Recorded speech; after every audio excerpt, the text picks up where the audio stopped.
Bien, el 20 de julio de 1969, Neil Armstrong fue el primer hombre en pisar la superficie lunar y lo hizo a través de este gran alunizaje con el Apolo 11, esta expedición que, bueno, fueron varios intentos hasta que finalmente se logra, ¿no? Y precisamente en el contexto de esta conmemoración, la NASA ha anunciado que está trabajando con socios internacionales y comerciales para establecer una presencia humana permanente en la Luna, y esto también como parte de su preparación para futuras misiones tripuladas a Marte.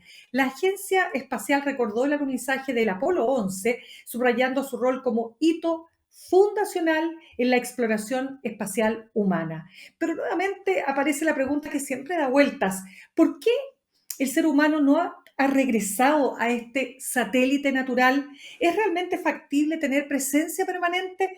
Se lo vamos a preguntar al académico del Departamento de Física de la USACH, investigador del Instituto Milenio de Astrofísica y también investigador del Centro de Investigación Interdisciplinaria en Astrofísica y Ciencias del Espacio, Álvaro Rojas. ¿Cómo estás, Álvaro? Un gusto de tenerte esta tarde en Sin Pretexto. Hola, hola. Un gusto también estar aquí. Álvaro, partamos respondiendo a la pregunta que nos hacíamos, y es por qué después de tantos años de esta hazaña del Apolo 11 no se ha regresado a la Luna. En general esto responde más que a temas científicos, a temas geopolíticos. O sea, como decías en la introducción, hay que entender que la llegada del hombre a la Luna en 1969 también era parte de una carrera espacial. Pero más allá de una carrera espacial era de un intento entre los dos polos que habían en ese momento, la Unión Soviética y Occidente, de en el fondo demostrar por distintas vías cuál era el mejor sistema en general. Y una de las maneras de demostrar cuál era el mejor sistema, digamos, político, económico, era cuál era el que podía producir mayores descubrimientos científicos y mejores hazañas técnicas. Y la hazaña técnica por excelencia era salir del planeta Tierra, que fue lo primero que se logró, poner objetos a orbitar en torno a la Tierra, más adelante mandar misiones que llegaran a la Luna no tripuladas, y finalmente el hito final era lograr poner al primer ser humano en la Luna. Y eso lo lograron los estadounidenses en el año 1969, después de muchos intentos, algunos de ellos fallidos, lo mismo por el lado soviético, estuvieron muy cerca, digamos, en ambos de lograrlo. Y luego hubo una serie más de idas a la Luna hasta el año 1972, que fue la última del Apolo 17, y luego ha habido una especie de silencio en ese sentido por alrededor de 50 años. Pero hay que entender que una vez Ujú. logrado el hito, se logró lo que se quería, que era demostrar, digamos, que el sistema occidental era capaz de poner un hombre a la Luna. Ya en ese contexto no había más que demostrar. Claro. Y luego, bueno, se produce la caída de la Unión Soviética, el mundo pasa a otra configuración geopolítica, y esa configuración geopolítica nuevamente ha ido cambiando en los últimos años. Nuevamente el mundo se ha comenzado a polarizar. Ahora tenemos un polo en donde uno de los dos polos sigue siendo Estados Unidos y Occidente, y el otro más bien ahora orbita en torno a China y Rusia. Y en ese contexto ha comenzado una especie de nueva carrera por llegar a la Luna, pero ahora las razones son quizás un poco diferentes. Es pensar que la Luna ya se ha llegado en términos de hacer investigación científica, pero en los últimos años, últimas décadas, se ha entendido que también tiene un valor geopolítico, o podríamos decir astropolítico, que es bastante particular, porque lentamente la humanidad ha comenzado a colonizar en cierta manera los espacios más allá de la atmósfera terrestre. Pensemos en la órbita baja terrestre, con los satélites, las constelaciones de satélites ahora en donde incluso el mundo privado ha intervenido, toda la constelación de satélites hasta la órbita geoestacionaria, y queda un espacio que es el llamado espacio cislunar, que es el que está entre la Tierra y la Luna. E incluso la Luna sirve como una plataforma en términos de pensar en lo que viene después, que sería la exploración de Marte, por ejemplo. Y esto se convierte en una situación en la que estamos proyectando nuestras propias o las peleas, digamos, de toda la vida que han tenido la humanidad por tener presencia en lo que en la Tierra llamamos los puntos estratégicos, por ejemplo, los estrechos. Aquel país que tiene control sobre un estrecho puede controlar el comercio, eventualmente en tiempos de guerra puede controlar la pasada del enemigo, etcétera. Son puntos importantes en términos económicos y estratégicos políticamente. Ahora esto se ha extendido, estas mismas formas de pensar al espacio. Pensemos, si queremos llegar a Marte, un- una plataforma, un lugar muy estratégico es tener una presencia permanente y dominar la Luna, por ejemplo.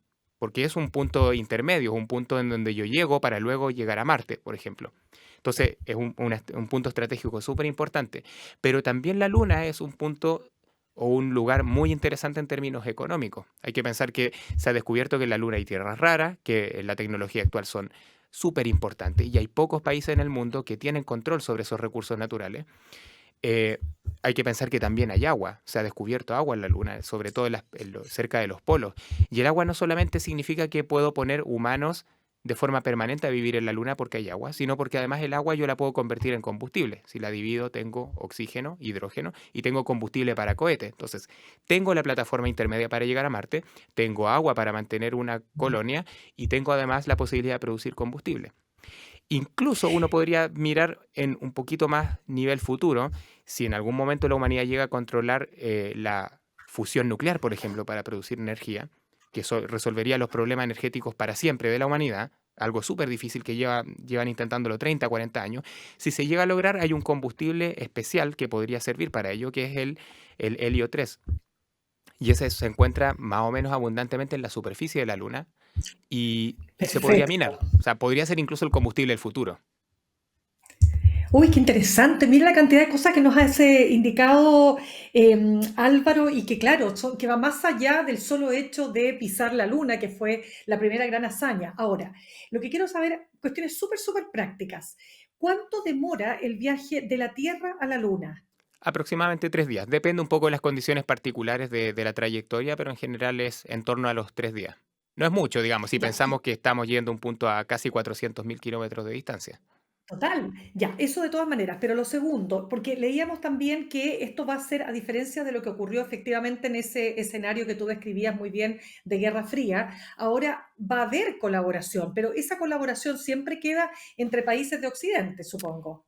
Sí, de hecho, se puede leer la polarización que se está viendo actualmente en el mundo, en el sentido de que Estados Unidos Mm. justamente promovió los acuerdos de Artemis. O sea, ha promovido el que distintos países firmen una serie de reglas, digamos, del juego, en cómo se va a llegar a la Luna, pero por otro lado, China y Rusia están haciendo sus propios acuerdos. Entonces, tenemos dos bloques que están poniendo reglas del juego, pero entre ellos no conversan mucho. De hecho, si pensamos, hay Ya, todo un tema con la legislación internacional. Aquí esto abre una caja Pandora, pero solo para poner un par de cosas muy puntuales. Uno dale, dice, sin duda. ¿hasta dónde llega Chile hacia arriba, por ejemplo? Hasta, no sé, los 30 kilómetros, hasta la montaña más alta, hasta 50 kilómetros. Hay un acuerdo que no es un acuerdo total, digamos, de la comunidad internacional, que quizás los países llegan hasta 100 kilómetros de altura. Hay un límite ahí Ya, entre... Pero después uno dice, bueno, ¿y quién es el dueño de la Luna? ¿El primero que llega o no? Y hay dos tratados, el del año 67, que es el Tratado del Espacio Exterior, y el del año 79, que es el Tratado de la Luna, que son prácticamente los únicos dos cuerpos legales que en el fondo regulan cómo se podría dar una colonización, o por lo menos el establecimiento de misiones más permanentes en la Luna. Y son reglas que son súper laxas. Entonces, lo que viene a futuro va a ser una discusión sobre cómo se va a dar esta exploración y este establecimiento de quizás colonias en la Luna. Y esto va a ser un tema bastante peliagudo porque las reglas son inexistentes prácticamente. ahora, Álvaro, para entender bien, ¿podría ocurrir, por ejemplo, que llegaran dos misiones en tiempos distintos y que se instalara una misión, por ejemplo, de Rusia y otra de Estados Unidos? Podría suceder, y de hecho lo más probable es que suceda, por lo que contaba Ya, antes de que se ha descubierto agua cerca del polo sur de la Luna. Eh, y no es coincidencia que las misiones chinas, hasta el momento son misiones no tripuladas, han sido robóticas, algunas de ellas han sido mandadas a esa región justamente para explorar la mineralogía, la topografía, la presencia de agua. eh, y la misión Artemis, por lo menos la primera misión tripulada cuando desciendan, que va a ser la Artemis 3, no la que viene el próximo año, sino una que vendrá en algunos años más. Justamente van a ser ya. misiones que también van a descender en el polo sur de la Luna. Y no es coincidencia, porque ambos están detrás del agua. Y justamente, como no hay reglas claras, va a primar la regla que ha primado en la historia de la humanidad desde muy antiguo, que es el primero que llega gana. Em, Hay tratados internacionales que norman el uso no militar del espacio exterior, que prohíben. Correcto. Pero uno puede decir, ok, una vez que me establecí con propósito científico, esa va a ser, digamos, la razón o la excusa al principio. Pero más adelante veremos cuando se descubra, por ejemplo, que hay un yacimiento de tierras raras cerca de la base que se estableció para hacer investigación científica. ¿Cuál es el siguiente paso? Luego pueden llegar los Claro. rusos, los chinos a decir, bueno, nosotros queremos explotar esto, quiera decir Occidente. No, nosotros llegamos antes, estamos explorando, por lo tanto tenemos derecho ahí. ¿Bajo qué cuerpo legal? Y, No, total, y, es que y tremendo al revés, si tema. llegan los chinos antes, ¿qué va a decir Claro. Occidente? Álvaro, cuéntame, ¿cómo es la luna? ¿Qué características tiene? ¿Tú estás siempre, a ver, en oscuridad? No, lo que hay es una cara oculta de la Luna, que es el hecho de que Ya, por la evolución geológica o dinámica de la Luna y la Tierra durante la historia del sistema solar, la Luna está anclada gravitacionalmente a la Tierra, es decir, tiene un periodo de rotación sobre su eje que es igual al periodo de traslación en torno a la Tierra. Entonces siempre vemos la misma cara. Entonces hay una mitad de la Luna, que es la mitad opuesta, que para nosotros es invisible. No es que esté oscura, porque por ejemplo cuando aquí hay luna nueva, la otra cara está justamente completamente iluminada. Entonces, las fases de la luna van iluminando homogéneamente la luna. correcto. Tenemos una cara oculta y esa es la que siempre vemos que es en general, digamos, la que la gente más conoce. La cara Ya. oculta de la luna se conoce justamente por las misiones espaciales que ya desde los años 60, 70 llegaron a la luna y tomaron imágenes de esta parte invisible para ¿Y nosotros. cómo es? ¿Y cómo es esa parte? Es bastante similar a la parte que vemos, salvo y quizás coincidentemente en la cara que nosotros vemos de la Luna están estos llamados mares, que la gente llama normalmente mares o maria en latín, que son cuencas basálticas, son Ujú. cuencas de cuando hace 3.000 millones de años la Luna era activa geológicamente, hubo erupciones volcánicas Ya, que produjeron llanuras de basalto, que es más oscuro, entonces esas regiones las vemos más oscuras. La parte más brillante es la parte de la corteza de la Luna, que en general son materiales más ligeros, y luego está toda salpicada de cráteres. Lo que vemos al otro lado es generalmente la parte salpicada de cráteres, no hay mares basálticos, entonces al otro lado no hay regiones oscuras, ya, y eso puede o no ser ya. coincidencia. Ya, pero por eso te pregunto, o sea, una visión, ¿cómo nos imaginaríamos o tendríamos que imaginarnos una base espacial, una colonización de la Luna? ¿Cómo sería algo así? Lo más probable para poner misiones que a mediano o largo plazo estén en la Luna es elegir lugares Ya, cercanos a los polos. La Luna no tiene atmósfera, ya, entonces tiene variaciones térmicas que son muy grandes entre el día y la noche lunar.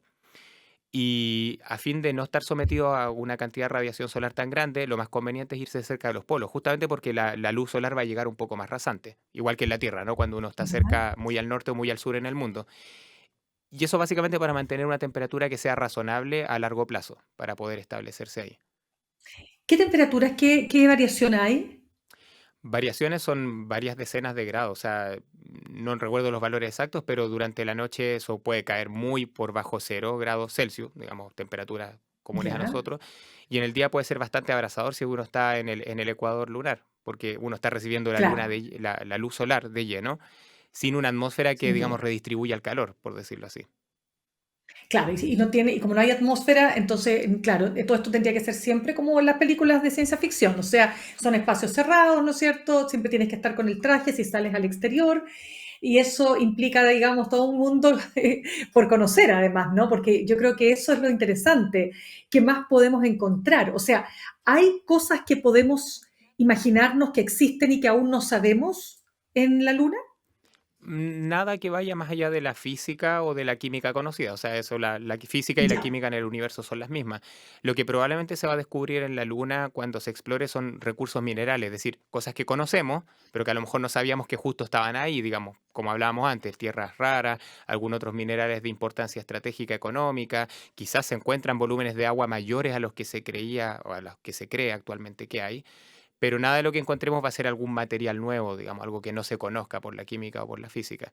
Vamos a conocer probablemente mucho mejor la geología de la Luna. La Luna, pensemos que es un fósil o es una cápsula del tiempo que tiene información acerca de toda la historia de la formación y la evolución del sistema solar, precisamente porque no tiene atmósfera, entonces no hay erosión, entonces todos los registros fósiles de la historia, digamos, geológica del sistema solar, se los puede encontrar en la claro. Luna y va a ser una puerta a entender la formación del sistema solar, con certeza. Correcto. Deja contar que estamos conversando a esta hora con Álvaro Rojas, académico del Departamento de Física de la Universidad de Santiago e investigador del Instituto Milenio de Astrofísica. Álvaro, tú decías que lo interesante de la Luna es que es una etapa intermedia entre la Tierra y, por ejemplo, Marte. ¿Cuán lejos estamos a partir de este gran proyecto de llegar a colonizar Marte? Bueno, Marte, si lo queremos poner en el contexto de lo anterior, es la siguiente gran meta. O sea, lo que está haciendo Occidente, por un lado, y el bloque chino-ruso, si queremos, por el otro lado, justamente Ujú. apuntar a quién va a ser el primero en poner a un ser humano en Marte. En ambos casos se ha puesto como fecha alrededor del año 2030. Ahora, nos quedan poco menos de 5 años, eso parece todavía ser un poco ambicioso. Los planes probablemente se van a demorar un poco más. Dentro de los años 2030 esto debería producirse. Es complejo porque, si bien es cierto, el viaje a la Luna puede demorar, digamos, 3 días, un viaje a Marte podría demorar hasta 7 meses. O sea, es un, está mucho más lejos. No está solamente un poco más lejos que Marte, está mucho más lejos que la Luna, Marte.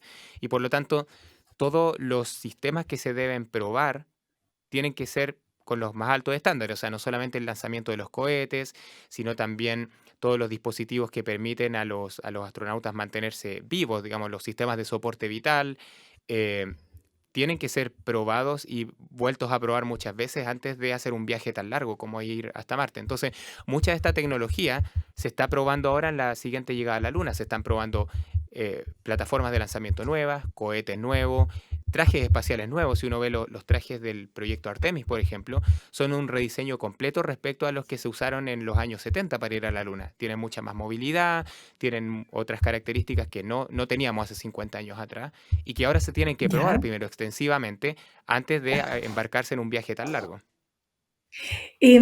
Álvaro, toda esta discusión, claro, que tiene características bastante ridículas, pero que no deja de llamar la atención porque logra generar creencias, digamos, dentro de lo que es, sobre todo en el mundo virtual, de que en realidad nunca el ser humano llegó a la luna, que esto era casi una película hecha por Stanley Kubrick. Eh, ¿Cómo lo ves tú? ¿Es como creer en el terraplanismo?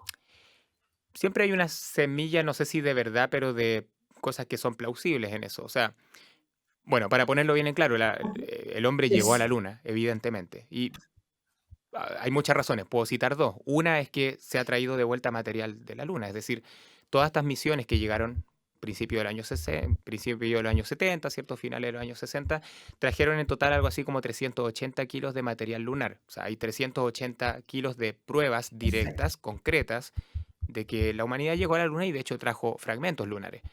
Pero además dejó instalados instrumentos en la Luna, instrumentos con los que se han seguido haciendo mediciones todos estos 50 años.